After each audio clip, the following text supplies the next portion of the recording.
అందరికీ నమస్కారం అండి. నేను చెప్పబోతున్న కవిత పోరాటాల పురిటిగడ్డ పలనాటి గడ్డపై పుట్టాను అంట.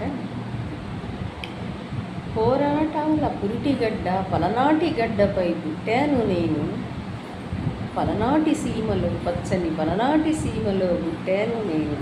పవిత్రతకు చిరునామా మా పల్నాటి సీమ, సమతా మమతా భావం చాటి చెప్పిన బ్రహ్మనాయుడు నడయాడిన నేలపై పుట్టాను నేను.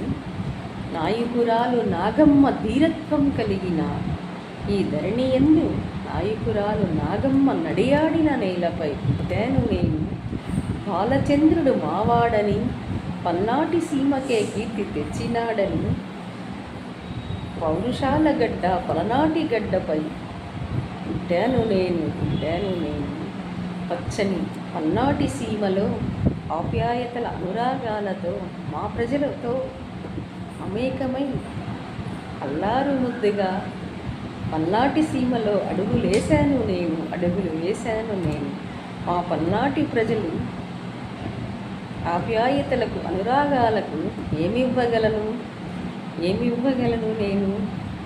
నా అక్షర కవిత వందనం, పాదాభివందనం మా పల్నాటి ప్రజలందరికీ. మా పల్నాటి ప్రజలు 10 కాలాలు పచ్చగా ఉండాలి, సిరి సంపదలతో వర్ధిల్లాలి. మా పల్నాటి సీమ కీర్తిని నిలపాలి మా ప్రజాప్రతినిధులు. మా పల్నాటికే వన్నె తేవాలి.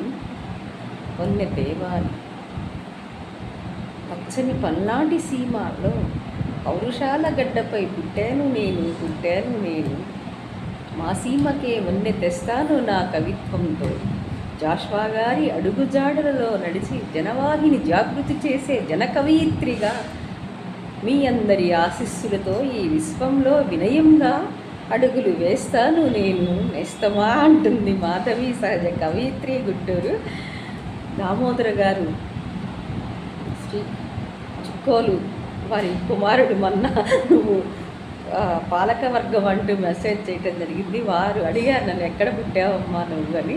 అందుకని నేను పచ్చని పల్నాటి సీమ పౌరుషాల గడ్డపై పుట్టాను నేను. చరిత గల గడ్డ మా గడ్డ అంట నా కవిత్వం వినిపించాను.